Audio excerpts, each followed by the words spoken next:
Hey everyone, it's Tim Holtz, Creative Director for Ranger, and I'm excited to introduce you to the new enamel accents. Now I say new, but enamel accents have been in Ranger's line for several years now with black and white, but we are introducing 10 new colors to enamel accents, making a palette of 12 colors. And these colors include pink gumball, classic cherry, cheese puff, lemon twist, electric lime, lily pad, Caribbean coast, blue ribbon, wild orchid, grape soda, glacier white, and black tie. And these colors coordinate with Ranger's line of ink pads and paints.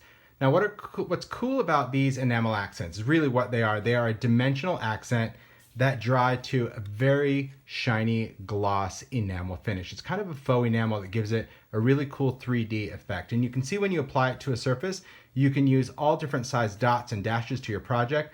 They will dome and they will dry with that really great high gloss shine. Now what's nice about this being an opaque medium is I can use this on light surfaces as well as dark surfaces like craft or other dark cardstocks. Now enamel accents are also cool on multiple surfaces. We can use them on paper and wood and metal and plastic and glass. They'll dry on all those surfaces and they're really easy to use. So I just take a surface. I always like to work with a paper towel or a piece of scrap paper as well.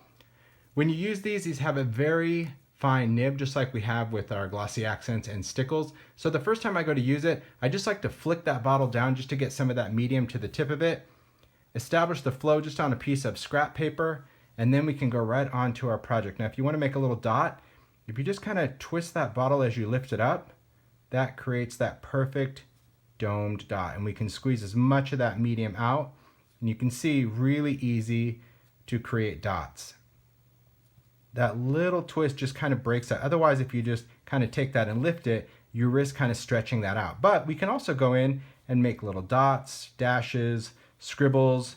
You can actually go quicker if you want to just create some really great effects. And this is going to dry however it's applied. So if you apply it thin, it will dry thin. If you apply it dimensional, it will dry dimensional, which is really nice. Now when we work with these, when I'm finished using the enamel accents, I like to give it one good tap the opposite direction to pull that medium out of the nib. Now, if for whatever reason the nib clogs, what I suggest using is just get a very skinny piece of wire that you can go in and unclog that. You can stick that down in the nib. Never take a pin to this, because if you take a straight pin to this, you could risk piercing through the plastic, and then that's going to make a mess when you go to use it. So a thin piece of wire is all you need if you clog this up. But when I'm done, I just kind of wipe off that tip. Like I said, give it one good tap, put the cap on, and you're good to go. So I hope you enjoy working with Ranger's new enamel accents.